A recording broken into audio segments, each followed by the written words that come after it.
다음 그 여당, 야당, 그 새누리당하고 민주당도 뭐 정치 일정이 좀 바쁩니다. 보니까 이제 당대표, 원내대표 경선이 있는데 그 얘기 좀 나눠볼까요?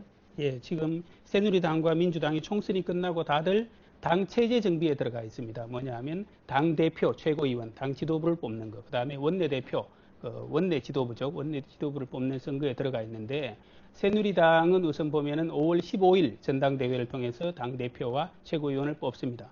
그리고 원내 대표는 원래는 그 직후 15일 직후에 뽑기로 했다가 조금 당겨지는 분위기가 있습니다. 빠르면 5월 9일 정도 다음 주에 뽑지 않을까 이런 얘기도 있고요. 민주통합당은 5월 4일이죠. 이번 주 금요일 날 원내대표를 뽑고 다음 달 6월 9일 날 당대표를 뽑습니다. 근데 이게 왜 이렇게 중요하냐면 우선은 그 당대표하고 최고위원 그리고 원내대표 이 사람들은 당의 명실상부한 최고 지도부죠. 이 지도부인데 원래 이게 가장 중요한 선거 일정이 12월 19일 날 대통령 선거가 있고 그 전에는 당의 대선 후보를 정해야 되지 않습니까? 당의 대선 후보는 각각 이 민주당이나 새누리당이다 이번 여름경에 정할 텐데 이 대선 후보 정하는 이 대선 후보 경선 관리를 이 지도부가 합니다. 그러니까 지도부가 대선 후보 입장에서는 좀 우호적인 사람이 지도부에 들어가느냐 아니냐에 따라서 대선 주자가 공식 당의 이 대선 후보가 되느냐 안 되느냐에 굉장히 영향을 미치니까 대선 주자들도 굉장히 여기에 민감하죠.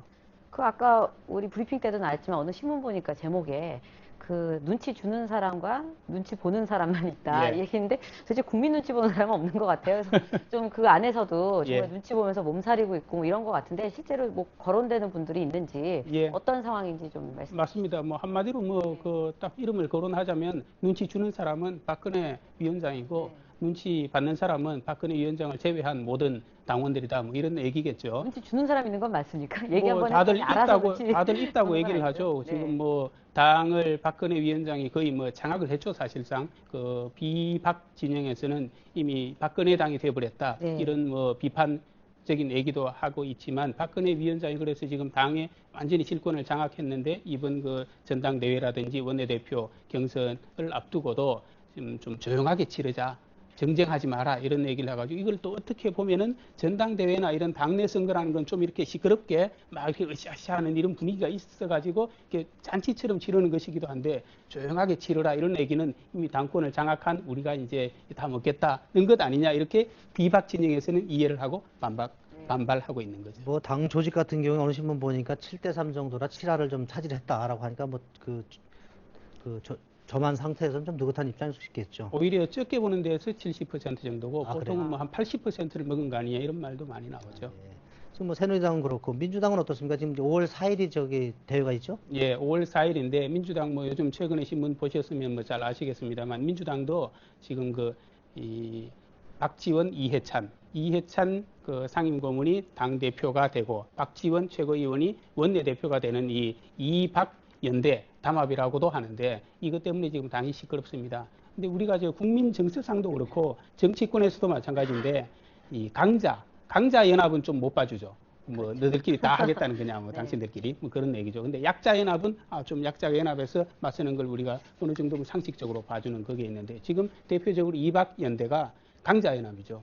그 이해찬 고문은 그 당의 당권파 지금 최대 주주가 된 친노 세력을 대표하고 있고 박지원 최고위원은 아시다시피 민주당의 텃밭인 호남 세력의 대표 주자죠. 그래서 이 두 사람이 연합해가지고 당 대표 그다음에 원내 대표를 서로 이제 맞자 이런 묵계가 있었다는 것에 대해서 그 원내대표에 나온 다른 세 후보가 굉장히 반발을 하면서 우리가 그러면 단일화를 해가지고 선거에서는 각자 나가되 거기서 1차 투표에서 과반수를 저지하면 2차 투표 이제 결선 투표를 하는데 그때는 우리 표를 연합해가지고 모아서 역전을 하자 이런 근데 어떻습니까? 이제 뭐 그런 전략은 좋은데 현실적으로 그렇게 저기 전략을 짜면 이게 좀 먹힐 가능성이 좀 있습니까?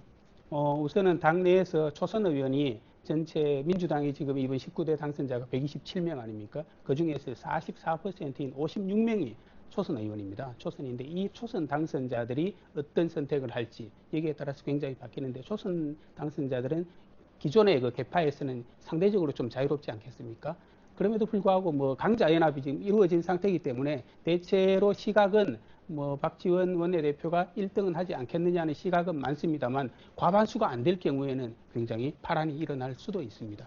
그 대선 후보 경선은 양당이 언제쯤 하게 되나요? 대선 후보는 지금 원래 당헌상에는요, 새누리당은 대통령 선거일 이전 120일 전에 뽑도록 되어 있습니다. 그 날짜를 역산해 보면은 8월 21일입니다. 8월 21일까지 그 경선해서 대선 후보를 정해야 되는데, 그러려면 늦어도 7월, 6월 달부터는 이 대선 주자들 레이스가 시작이 돼야 되죠. 그런데 민주당은 그보다 좀 더 빨리 합니다. 당헌상으로는 대선 경선일 대선 날짜보다 180일 전에 뽑기로 되어 있는데, 그걸 역산하면은 6월 22일까지 정해야 됩니다. 근데 지금 민주당은 6월 9일 날 당 대표 뽑는 전당대회를 하기로 되어 있으니까 물리적으로 시간이 안 됩니다. 따라서 이것을 늦추자 이런 주장이 많은데, 아마 늦춰질 게 거의 확실합니다. 그래서 대체로 한 8월 정도에 민주당이나 새누리당이나 같이 후보가 나오지 않을까 생각합니다.